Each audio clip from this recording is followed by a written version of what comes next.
Não compreendo os teus caminhos, mas te darei a minha canção, doces palavras te darei.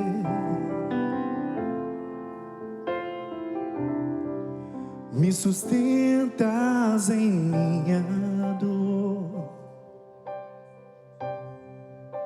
e isso me leva mais perto de ti, mais perto dos teus caminhos.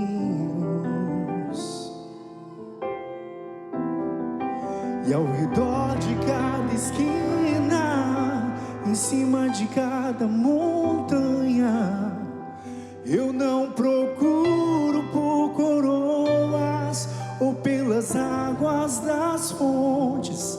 Desesperado eu te busco, frenético acredito que a visão da tua face é tudo o que eu preciso. Eu te direi que vai valer a pena, e vai valer a pena, vai valer a pena mesmo. Que vai valer a pena, que vai valer a pena, vai valer a pena mesmo. E ao redor de cada esquina, em cima de cada montanha, eu não procuro por coroas ou pelas águas das fontes. Desesperado eu te busco, frenético acredito que a visão da tua face é tudo o que eu preciso. Eu te direi que vai valer a pena, que vai valer a pena, que vai valer a pena mesmo, que vai valer a pena, que vai valer a pena, vai valer a pena mesmo.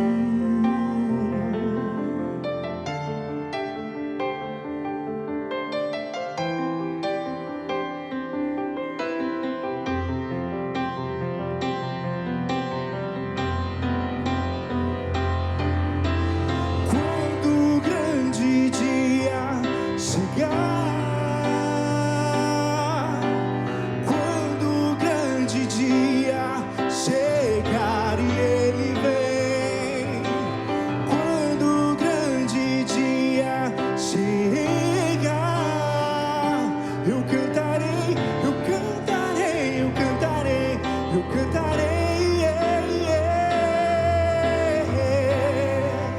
Senhor, valeu a pena, Senhor, valeu a pena, Senhor, valeu a pena mesmo. Senhor, valeu a pena, Senhor, valeu a pena, Senhor, valeu a pena mesmo.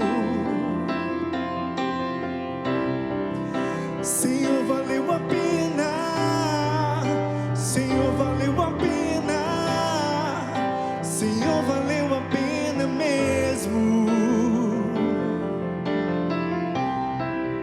Senhor, valeu a pena, Senhor, valeu a pena, Senhor, valeu a pena mesmo.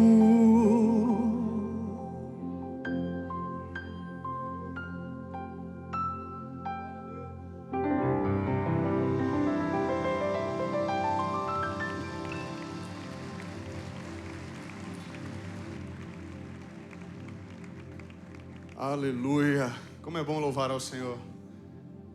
Como é bom louvar ao Senhor. Uma canção como essa nos faz refletir, de fato, em como vale a pena servir a Ele.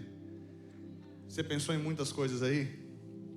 muitas situações que você enfrenta, muitas adversidades, muitas provações, por ser discípulo de Jesus,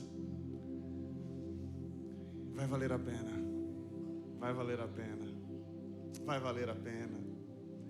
E naquele grande dia a gente vai poder dizer: Senhor, valeu a pena. Como é bom servir a Jesus, como é bom chorar para Jesus. O Senhor tem falado no meu coração já desde o começo do culto, desde a reflexão da palavra. E essa canção que já havia sido escolhida antes que eu soubesse que eu iria pregar pela manhã. E para justificar isso, alguns avisos, né? Pastor Carlos era quem estava escalado para trazer a palavra, mas por questões de saúde ele não pôde estar aqui. Sei que ele está nos acompanhando, queria muito estar aqui hoje com os irmãos, está se recuperando. Então, no decorrer da semana ele já está de volta. Por recomendação médica ele precisou ficar um pouquinho quieto, tá bom? Nada grave, mas por conta das atividades. E feira gastronômica está chegando e o homem é bem ativo, então ele precisa desta descansada hoje para voltar com tudo aí, por recomendações médicas. E falando em recomendações médicas, o pastor Oswaldo Coutinho foi liberado para viajar. Então ele e a irmã Cleide estão com o pastor Júnior e com a nossa irmã Rafaela, estão em viagem com outros pastores, né? Quem acompanha ali um pouquinho das histórias tem visto os locais em que ele tem passado e tem certeza que é uma bagagem maravilhosa para o ministério deles e que vai nos abençoar muito, somar muito. Eu fico vendo ali alguns pequenos relatos nos stories, né? Uma viagem ministerial, passando ali Turquia, Capadócia, vai visitar as igrejas da Ásia, como ele mesmo mencionou aqui no domingo passado. Então, continuemos orando pelos nossos pastores, pastor Júnior e Rafaela, pastor Oswaldo e irmã Cleide, e orando também pelo pastor Carlos, por sua plena recuperação. Amém?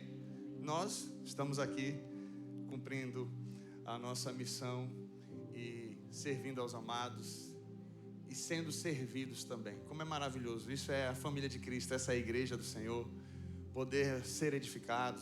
Testemunho tão maravilhoso aqui do Paulo Henrique, de volta aí após alguns meses, com o Clever nos braços.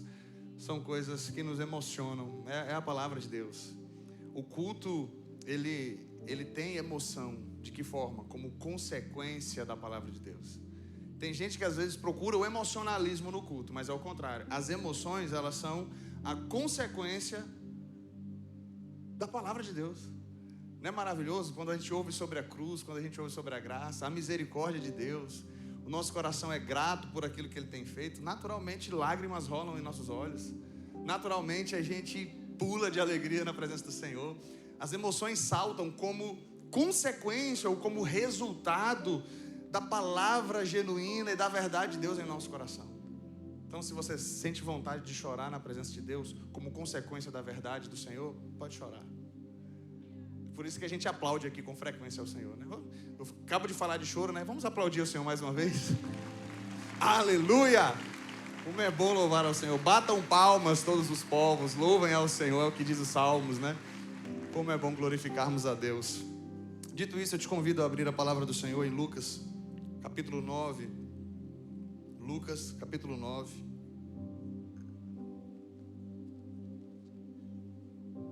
Nós vamos ler dos versos 57 ao 62.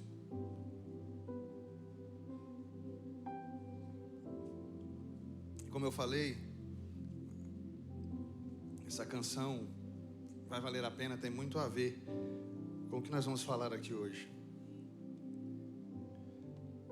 Lucas 9, 57 a 62 diz assim: Enquanto seguiam pelo caminho, alguém disse a Jesus: Vou segui-lo para onde quer que o Senhor for. Mas Jesus lhe respondeu: As raposas têm as suas tocas, e as aves do céu têm os seus ninhos, mas o Filho do Homem não tem onde reclinar a cabeça.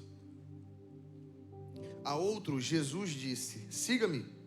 Mas ele respondeu: Senhor, deixe-me ir primeiro sepultar o meu pai. Mas Jesus insistiu: Deixe que os mortos sepultem os seus mortos. Você, porém, vá e anuncie o reino de Deus. Outro lhe disse: Senhor, eu quero segui-lo, mas permita que antes disso eu me despeça das pessoas da minha casa. Mas Jesus lhe respondeu: ninguém que põe a mão no arado e olha para trás é apto para o reino de Deus. Eu quero te pedir a manter sua Bíblia aberta, a fechar os seus olhos. Senhor,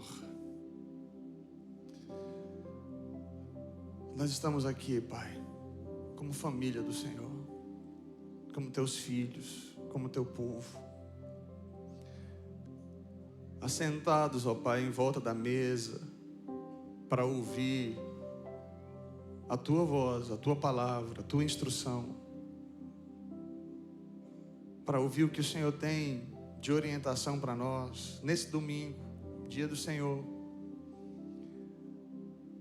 Fala ao nosso coração, assim como o Senhor já vem falado por meio das canções, mas que a tua palavra fale profundamente ao nosso coração, que saiamos daqui revigorados, renovados, para uma semana com a direção da tua palavra, guiados pelo Senhor, conduzidos pelo Senhor, e alegres,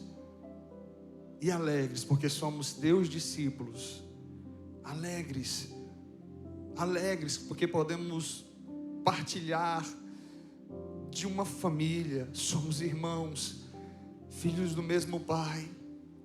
Que ouçamos a tua voz e pratiquemos em nome de Jesus. Amém e amém. O mundo do marketing às vezes pega muita gente de surpresa, né? Tem um bom marketing e o mau marketing. Às vezes tem gente que só consegue ver o lado mal da coisa. Como eu estou na área da comunicação, então tem sim a parte boa do marketing. A gente faz marketing, a gente divulga, a gente precisa apresentar com beleza, com criatividade, aquilo que a gente quer comunicar. Mas quem aqui já não foi pego de surpresa, fala assim: isso aqui não ficou muito bem claro na propaganda. R$ 57,90, bem grande. Quando você, no outdoor, quando você se aproxima, bem pequenininho, 10 vezes de R$ 57,90. Eu falo assim, bem, sabia que tinha coisa aí. Mas é interessante que as pessoas, o pessoal do marketing percebeu que isso não colou muito bem. E agora a dinâmica que a gente está falando tem que falar a verdade. O cliente, ele quer ouvir a verdade. Então fale a verdade. Fale a verdade. Tá caro. Não tá caro. Eu vou te mostrar por que não tá caro. O produto é assim, assim, assim, assim. Perceba agora. Aí você olha assim e fala: é realmente verdade. Tudo isso aí que está sendo apresentado seria caro. Então, pelo preço, tá muito bom mesmo. Então, não é que ele tá caro. Para justificar o produto, aí a pessoa vai lá e explica tudo. Então, fale a verdade. Apresente a verdade. O marketing trabalha muito isso, a questão dos lançamentos, né? Uma imersão e tal, uma semana aqui comigo, e aí no final tem um produto para vender. Aí o que já estão fazendo? Eu vou te vender um produto no final, é verdade, mas eu vou te entregar muito conteúdo durante a semana. Pode vir, venha para a imersão. No final vou te oferecer um produto, se você achar que é interessante, você compra. Mas eu vou te entregar muito conteúdo, não vai ser encheção de linguiça não. O marketing aprendeu com Jesus que tem que falar a verdade. Tem que falar a verdade. Por que eu estou dizendo isso? Porque enquanto a gente aprende, a gente entende que tem que falar a verdade, dos benefícios da verdade, existem pessoas que pregam um falso evangelho e diz: vem para Jesus que aqui você para de sofrer. Vem para Jesus que aqui não tem mais choro. Vem para Jesus que aqui não tem mais lágrima. Vem para Jesus que, seus problemas acabaram. Para quem é da geração antiga, né? Não é a organização Tabajara não, meu irmão. Jesus vem falando a verdade desde o começo. Bem-aventurado, Mateus 5, bem-aventurados sois vós quando vos perseguirem, quando vos maldisserem. Bem-aventurados os que choram, porque serão consolados. Há felicidade e alegria. Essa é a ética do reino do céu, em meio às adversidades, em meio às lutas. Até quando ele vai falar do fardo, ele diz: vinde após mim, todos vós que estáis cansados e sobrecarregados, que eu vos aliviarei, porque o meu jugo é suave e o meu fardo é leve. O jugo dos fariseus trazia um peso da tradição, trazia o peso do cumprimento da lei para a salvação. E Jesus está dizendo: aqui há um jugo, há um fardo, mas são as consequências naturais do discipulado. Primeiro você é salvo pela graça, e aí sim você tem que viver em santidade. Você tem que negar o seu eu, tem que negar a si mesmo, tem que carregar a cruz, mas com a compreensão de que eu já sou salvo, eu já sou filho de Deus. Agora são as implicações de ser discípulo de Jesus.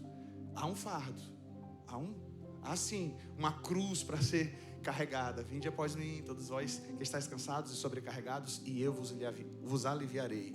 Há um cargo, há um fardo, há um peso, mas é suave, é leve, porque Jesus já levou na cruz do Calvário o peso da lei.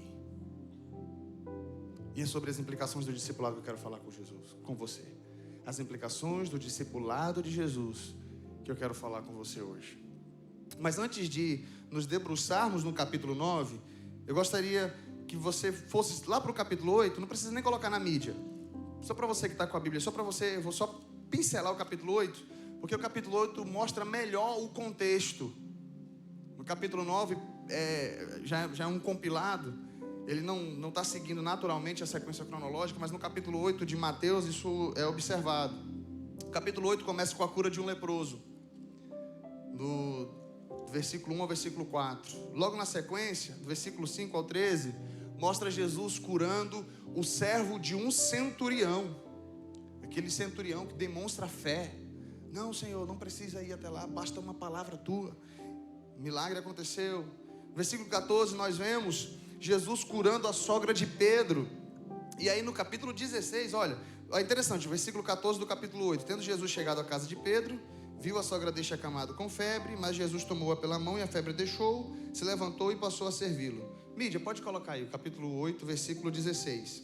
Ao cair da tarde, olha só, depois de um dia de muitas curas, muitos milagres, depois de uma sequência de milagres, ao cair da tarde, trouxeram a Jesus muitos endemoniados e apenas com a palavra expulsou os espíritos e curou todos os que estavam doentes, para se cumprir o que foi dito por meio do profeta Isaías. Ele mesmo tomou as nossas enfermidades e carregou as nossas doenças. Versículo 18. Vendo Jesus muita gente ao seu redor, ordenou que passassem para a outra margem. Versículo 19. Então, aproximando-se dele um escriba, algumas versões vão falar mestre da lei, disse a Jesus: mestre, vou segui-lo para onde quer que o Senhor for. Mas Jesus lhe respondeu: as raposas têm sua toca, as aves do céu têm os seus ninhos, mas o filho do homem não tem onde reclinar a cabeça. E outro dos discípulos lhe disse: Senhor, deixe-me ir primeiro sepultar o meu pai.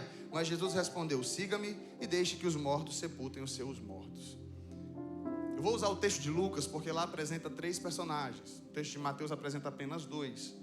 Mas o contexto de Mateus fica mais interessante para nós entendermos essa passagem.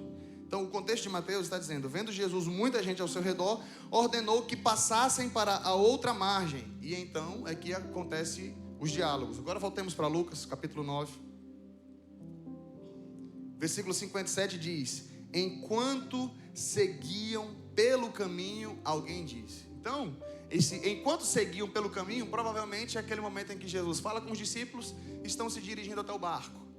Então, enquanto Jesus está se dirigindo até o barco, esses diálogos acontecem. Nós vamos falar um pouquinho sobre eles aqui. Mas é interessante nós refletirmos que o status de Jesus naquele momento está em alta. O status de Jesus naquele momento está em alta. Olha o tanto de milagre que ele vem fazendo. Olha o tanto de sinais que ele vem fazendo ao longo do capítulo 8 que nós estamos observando. As multidões estão se aproximando. O pessoal está apertando Jesus.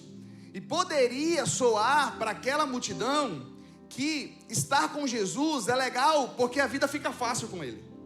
Estar com Jesus deve ser muito bom. Olha o tanto de milagre que está acontecendo. Muito bom, é muito bom mesmo. Mas eles poderiam entender isso de outra forma. E quando Jesus percebe a multidão se aproximando, alguns diálogos acontecem. As implicações de seguir a Jesus, quais são? Quais são elas? Quais são as implicações de seguir a Jesus? Eu quero trazer 3, trazendo uma para cada um dos personagens que aparecem no texto. Primeira implicação de seguir a Jesus: não se faz por conforto. Não se faz por conforto. Lucas 9, versículo 57 está dizendo que alguém disse: vou segui-lo por onde quer que o Senhor for. E esse alguém, Mateus deixa claro, é um mestre da lei, é um escriba. E embora Jesus tivesse muita oposição dos religiosos, embora Jesus tivesse muita oposição do povo de roupas finas, da sinagoga, esse mestre da lei, esse escriba, de alguma forma, ele deve ter observado toda aquela situação, todo aquele status. Não sei qual era a sinceridade ou não do coração daquele homem, mas ele chega para Jesus e diz: eu vou segui-lo. E eu fico imaginando a situação, Jesus olhando para ele, bem vestido, com as suas roupas finas, Jesus indo para o barco, se direcionando para o barco com seus discípulos. Ele olha para aquele homem e fala: olha, é o seguinte, as raposas têm suas tocas, as aves têm os ninhos, mas o Filho do Homem não tem onde repousar a cabeça. Você tem certeza do que você está pedindo? Você tem certeza do que você está fazendo? Olha para onde é que eu estou indo. Estou indo para um barco com pescadores, estou seguindo o meu caminho. Realmente você quer me seguir? Você entende as implicações do discipulado? Você entende as implicações de me seguir? Você entende as implicações de ser meu discípulo? E Jesus está deixando muito claro para ele: não dá para fazer isso pensando em conforto. E é muito simples, olhando aqui para o nosso contexto brasileiro hoje. Ser crente é status. As pessoas falam de Jesus, colocam no Facebook. Até um tempo atrás, alguns anos atrás, a gente falava assim: fulano de tal, um jogador de futebol é crente, você viu? É mesmo, rapaz, que bênção, aceitou Jesus. Virou crente. Servo de Deus, discípulo de Jesus. Glória a Deus, aleluia. Hoje em dia alguém fala assim: fulano de tal se converteu. Você fala: será? É verdade? Não acredito não. Bora ver, né? Bora ver. O cidadão está cantando, está louvando, aí você está na dúvida. O Luciano se converteu, o irmão do Zezé de Camargo. Até um dia desse a gente ainda fica: será que foi de verdade? Será que... Aí parece que é mesmo. Não, tá cantando, tá louvando a Deus. Esses dias eu vi ele cantando Grato Sou, me arrepiei todinho. Me levantou, me transformou, meus pés na rocha ele colocou, graças ao Mestre, meu Salvador, grato sou. Cara, olha, pelo testemunho que a gente conhece, ele cantando essa canção, realmente é forte. Então, passou um tempo, já tem um tempinho que ele está na igreja, está lá na IP Alfa. A gente fala assim: olha, se converteu de verdade mesmo. Mas se der um deslizezinho, alguma coisa, sabia, tá vendo? Mas você percebe que até um tempo atrás, pela situação, pelo fato de ser crente, seu familiar de alguma forma começava a te destratar, né? As questões sociais não era tão fácil quando você dizia que era crente. Acabou as amizades, acabou tudo. Mas de um tempo para cá, na cabeça de algumas pessoas, o ser discípulo de Jesus ficou muito flexível. Então assim, não, eu sou crente, mas não eu sou crente, não, eu vou na igreja, é super legal, a palavra do pastor é super boa e tal. Fui lá, fiz minha decisão por Jesus, sou crente, agora é crente, eu sou crente. Sou crente. Um crente descolado. E aí você começa a ver a atitude da pessoa, fala assim: por favor, não é crente não. Não é crente não. Agora, em outros lugares, o que Jesus está falando para esse mestre da lei faz todo sentido para muita gente. Em outros lugares onde a perseguição acontece, onde ser discípulo de Jesus, dizer assim: estou com Jesus, não abro, ele pode ser expulso de casa. Eu estou falando dos mais leves, né? Ser expulso de casa, perder o emprego. Em outros lugares, a vida dele corre risco. O que Jesus está dizendo para esse mestre da lei é: essas roupas finas aí, não sei, hein? O Filho do Homem não tem onde repousar a cabeça. O seu lugar na sinagoga, não sei como é que vai ficar, hein? Mas está todo mundo falando de Jesus, os milagres estão acontecendo, está todo mundo seguindo Jesus, é legal seguir Jesus, os milagres estão acontecendo, sinais acontecendo, todo mundo seguindo Jesus. Olha aí, olha que coisa maravilhosa, olha a multidão apertando Jesus. Eu quero estar com Jesus, porque se eu estou com Jesus, o foco de luz está em mim também. Quero estar com Ele, quero estar do lado dele. Jesus fala: ei, não se faz por conforto. Não se faz por conforto. Entenda o que é ser discípulo de Jesus. Não, mas eu estou escutando tanto testemunho de vitória financeira. Mas eu estou escutando tanto testemunho de pessoas que estão vindo para Jesus. Eu quero ser abençoado também. Eu quero isso também. Eu quero melhorar de vida também. Eu quero Jesus. Eu quero ser uma pessoa boa de vida com Jesus. E aí inverte-se os conceitos, inverte-se.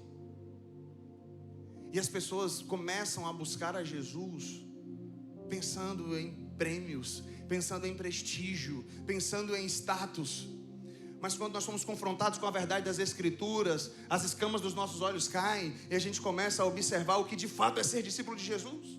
É muito mais do que dizer que é cristão lá no Instagram. É muito mais do que postar um versículozinho na bio. É muito mais do que frequentar alguns cultos da igreja. Ser discípulo de Jesus é entender como nós acabamos de cantar aqui. Senhor, eu não compreendo os teus caminhos, mas eu vou te dar a minha canção. Eu vou te dar doces palavras. E ao redor de cada esquina, em cima de cada montanha, eu não procuro por coroas. Eu não estou atrás de prestígio. Não procuro o caviar. Eu quero, Senhor, a sua presença. Desesperado eu te busco, frenético eu acredito que a visão da tua face, a visão da tua glória, o encontrar-me contigo, no nosso caso, literalmente por meio das Sagradas Escrituras, é tudo o que eu preciso. A habitação do teu Espírito em mim, o conhecimento de quem Jesus é verdadeiramente, é tudo o que eu preciso, é tudo o que eu necessito. E as implicações do discipulado me fazem entender que vai valer a pena. Vai valer a pena. Vale a pena seguir a Jesus, vale a pena ser discípulo de Jesus, vale a pena caminhar com Jesus. Porque quem chora para Deus tem resposta. Bem-aventurados os que choram, porque quem chora para Jesus é consolado, serão consolados.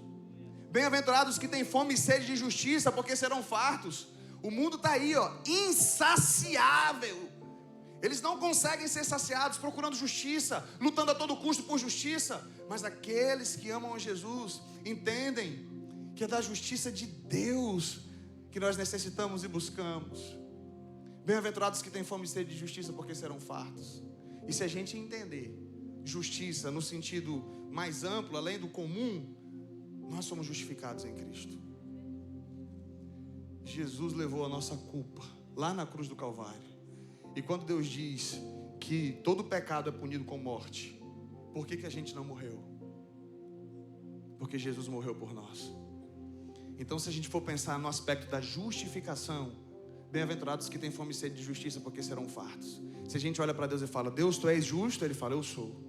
Porque todo pecado, o seu pecado, foi levado em meu filho na cruz do Calvário. Se nós olhamos para as Sagradas Escrituras, se nós olhamos para Jesus, nós entendemos que a ética do reino é diferente da ética do mundo. Ser discípulo de Jesus não se faz, não é levado como objetivo prioritário o conforto.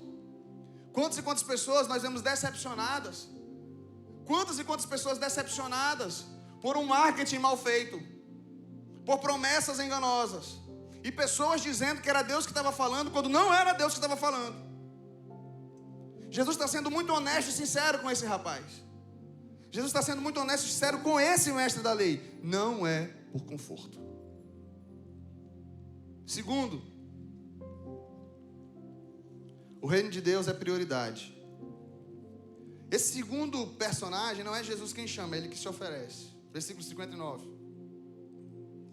A outro Jesus, aliás, versículo 58. A outro Jesus disse, siga-me, é o que é o contrário. Enquanto os dois primeiros se oferecem, esse é diferente, Jesus chama. A outro Jesus disse, siga-me. Mas ele respondeu, Senhor, deixe-me ir primeiro sepultar meu pai.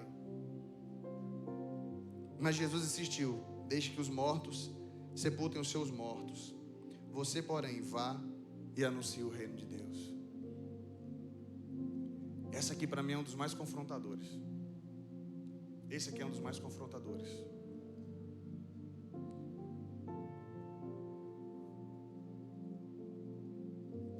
Ele está ali no meio da multidão. Não foi ele que se dispôs. Enquanto o mestre da lei chega e fala, Senhor, eu vou contigo. Esse aqui está caladinho. Esse aqui está só vendo. Aí Jesus olha para ele. Imagina, no meio da multidão, Jesus aponta para ele e falou, me segue. Bora, tô indo pro barco, tem que ser agora. Senhor, deixa eu primeiro sepultar o meu pai.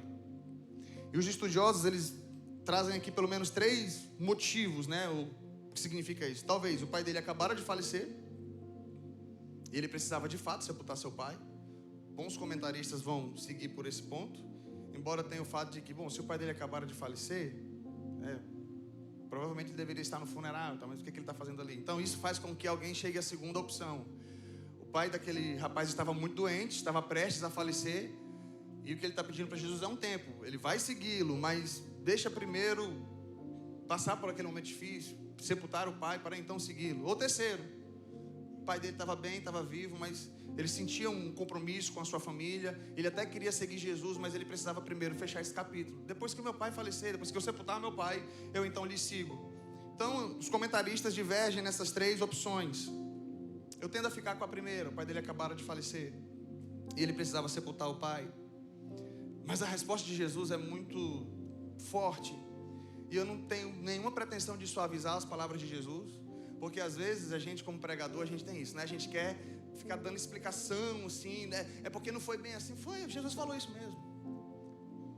Às vezes a gente quer suavizar a radicalidade do que Jesus falou, e o que Jesus falou foi isso mesmo. Deixe que os mortos sepultem seus mortos. O Júnior fez o slide, me mostrou, e quando eu li essa frase destacada assim, falei, o que Jesus está dizendo com isso? Sepultar mortos físicos, os mortos espirituais têm capacidade de fazer, mas pregar as boas novas, só os vivos podem fazer. Sabe o que isso significa, irmãos? Que muitas vezes a gente está deixando o nosso compromisso da proclamação do Evangelho, da pregação da verdade de Deus, por coisas que quem não é crente pode fazer. É claro que aqui é uma situação dura, e eu ouço tantos, já ouvi tantos de missionários no campo, sabe? Que viajaram, e que o pai faleceu e ele não teve condições de voltar para sepultar. E que a mãe faleceu e ele não teve condições, por conta da burocracia, estava em outro país. E ele não teve condições de voltar para sepultar o seu pai e a sua mãe. Sabe por quê? Porque ele ouviu uma voz. Porque ele entrou no barco. Porque não se segue a Jesus por romantismo. Porque não se faz, eu não estou nem falando de fazer missões, eu estou falando de tornar-se discípulo de Jesus. Porque quando você se torna discípulo de Jesus, acabou, a sua vida é dele. E pode ser que ele peça para você ficar, mas pode ser que ele te mande ir. Então eu não estou falando assim, o missionário que aceitou o chamado para ir para o outro lado do oceano, né, para um outro continente. Nossa, que coisa, né? Eu não teria coragem, mas se o Senhor tivesse mandado, você iria. Se a sua vida é de Jesus, e se Ele tivesse mandado, você iria também. Por quê? Porque eu não estou falando das implicações de fazer missões em outro continente, eu estou falando das implicações de ser discípulo de Jesus. E ser discípulo de Jesus é fazer o que Ele manda. Talvez seja ficar como o gadareno. O gadareno queria ir. Senhor, eu vou no barco. Jesus falou, não, fica. E ele ficou e evangelizou toda Decápolis, um conjunto de basicamente 10 cidades. Então para alguns Deus manda, fica e evangeliza aqui. Para outros eu falo, entra no barco e vamos comigo.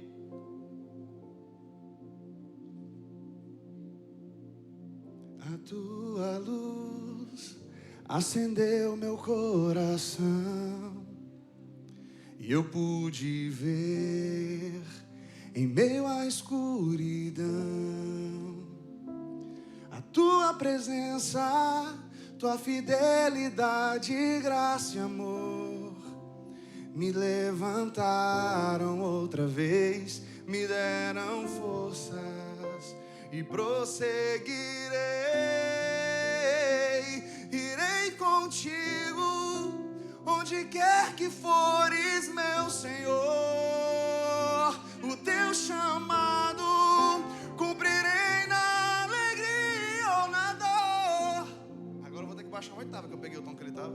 E toda vez que eu chorar ou quiser desanimar, o teu Espírito me consolará.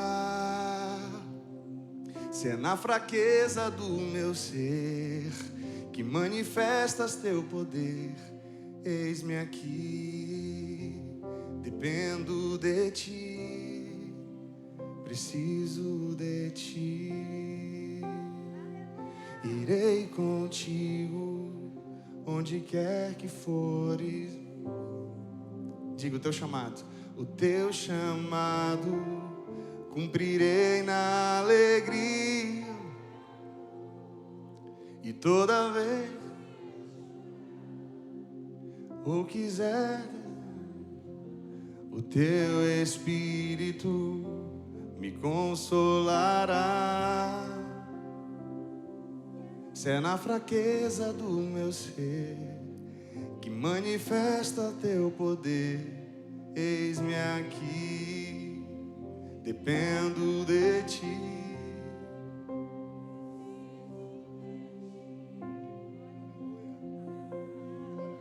É isso que é ser discípulo de Jesus. Ser discípulo de Jesus é ser um missionário, aqui ou lá. Ser discípulo de Jesus, as implicações de seguir a Jesus, envolve abrir mão do natural, porque só quem é discípulo proclama o reino de Deus. Eu não estou tão engajado nas coisas de Deus, sabe? Porque eu tenho um pet para cuidar e ele requer muitos cuidados.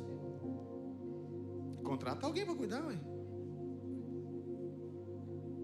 Eu não estou muito envolvido nas coisas de Deus, porque eu tenho muita demanda profissional. Eu não estou muito envolvido nas coisas de Deus. Sei lá, às vezes tem tantas desculpas naturais, sabe? Que dá para colocar alguém para fazer, que dá para delegar para outras pessoas. Porque proclamar a verdade é só um discípulo de Jesus que faz.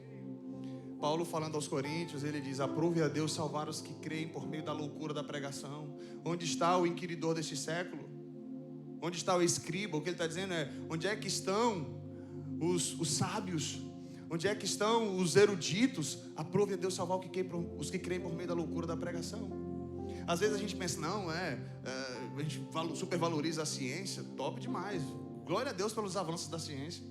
A gente valoriza muito tantas outras coisas, os intelectuais, as pompas. E às vezes o seu Zé, o seu Antônio, a Dona Maria, lá entre os ribeirinhos muitas vezes, que não teve possibilidade de ler e escrever, não teve condições, está pregando a palavra de Deus.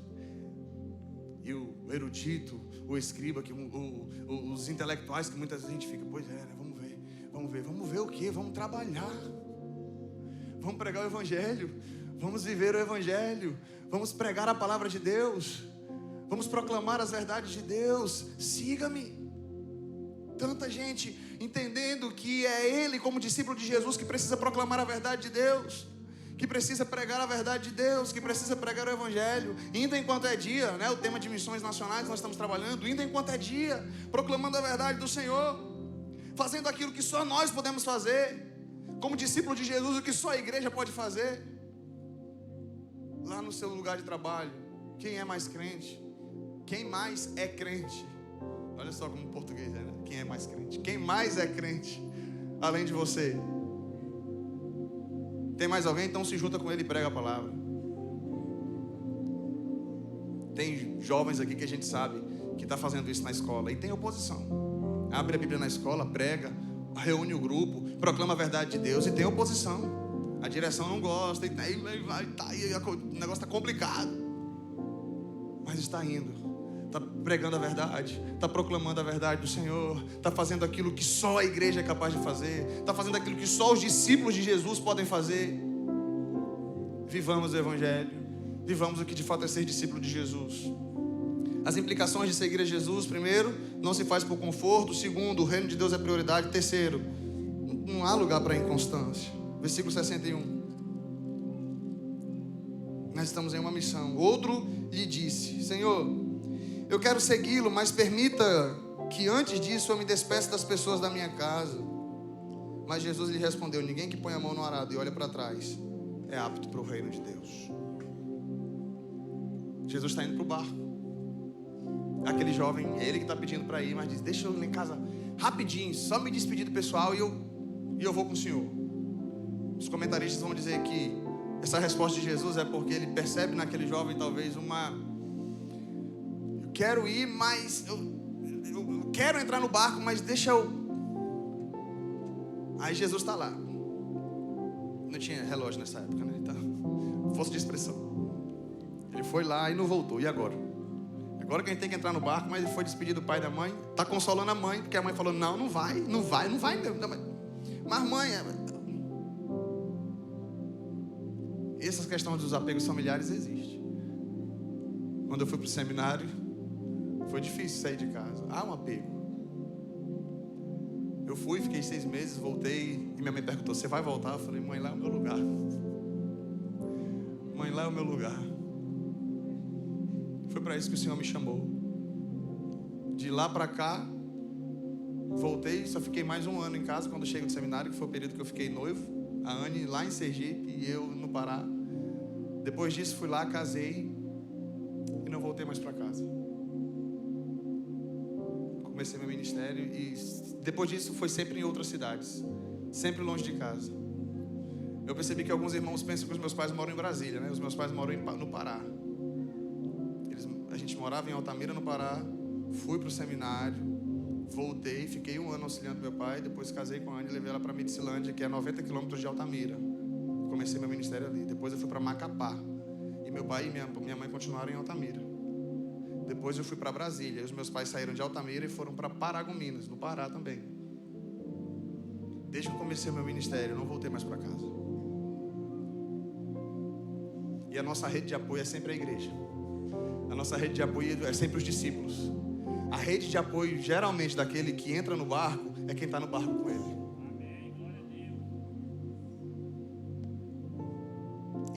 E quantos missionários que ouviram o ID de Jesus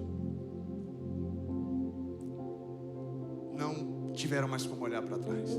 E o que eu quero dizer para você, eu estou falando aqui do meu chamado missionário, mas o texto ainda é mais profundo. Mais uma vez eu volto, aqui está falando sobre ser discípulo de Jesus. Quando ele fala sobre colocar a mão no arado e olhar para trás, não está falando de missionários que foram para o campo e de repente voltaram por conta de perseguição ou de uma coisa. Não é disso que o texto está falando. O texto está falando de colocar a mão no arado, é ser discípulo de Jesus. É ser discípulo de Jesus, não tem lugar para inconstância. Se você segue Jesus, tem que estar com Jesus. Não é discípulo aquele que vive inconstante. Não é discípulo aquele que uma semana está na igreja e outra semana não sabe muito se está pensando em servir a Jesus. Não é discípulo de Jesus aquele que frequenta reuniões porque acha legal a música, porque acha legal o ambiente, porque acha legal o fundo musical, porque acha legal a maneira como o pastor prega. Não é discípulo de Jesus aquele que está na multidão, ouvindo os milagres e vendo o que Jesus está fazendo. É discípulo de Jesus aquele que entra no barco. E quem entra no barco são bem menos pessoas do que a multidão que aprecia os sinais e os prodígios. E o que Jesus está dizendo é, ele está utilizando o exemplo da agricultura, né? O arado. Tem que ter muita atenção no que está fazendo. Na época de Jesus colocava-se o equipamento nos animais, e ele tinha que ter muita atenção para não entortar e bagunçar depois o processo de plantio. Então, enquanto ele está arando a terra para o plantio, ele não pode se distrair, ele não pode olhar para trás, ele não pode deixar o serviço incompleto. O que Jesus está dizendo é, não há lugar para inconstância para quem é discípulo de Jesus verdadeiramente, porque quem é discípulo de Jesus aceita as implicações de o ser. E qual foi a implicação de Pedro? Qual foi a implicação de Tiago? Qual foi a implicação de Paulo e dos outros discípulos no final de tudo? Qual foi? Todos martirizados. Os que entraram no barco martirizados. João morreu de causa natural na ilha de Patmos, com aquele contexto que o pastor Paulo César trouxe aqui. Prisioneiro político. Ainda que a morte dele tenha sido natural, não foi fácil não. Foi perseguido e aprisionado por amor ao Evangelho. Perseguido e aprisionado por ser discípulo, por amor a Jesus, pela verdade de Jesus. Essa é a implicação de ser discípulo. E a gente tem que ser verdadeiro, a gente tem que ser honesto. A gente tem que ser verdadeiro e honesto, e isso é ser discípulo de Jesus. E a verdade para além disso é que vai valer a pena. A verdade para além disso é que vale a pena. A verdade para além disso é que o sofrimento, é que a dor, que a adversidade, que o choro, as lágrimas, as provações valem a pena. Porque quem está no barco é Jesus. Aquele que está conduzindo a nossa vida é Jesus. É por Ele que a gente chora. É por Ele que a gente prega. É por Ele que a gente testemunha. É por Ele que a gente vive. Não é por uma casa melhor. Jesus não morreu na cruz para te dar uma casa melhor. A gente não pode minimizar o que Jesus fez.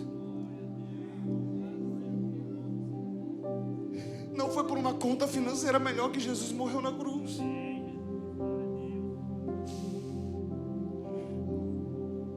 Vale a pena ser discípulo de Jesus porque Ele deu tudo por nós. Ele deixou a sua glória. Ele veio ao encontro de pecadores. Trouxe a verdade, falou a verdade, não enganou, não mentiu. E nos convida para viver por Ele, para viver para Ele, para entendermos que apesar dos sofrimentos e adversidades, é ali que está o propósito da nossa existência.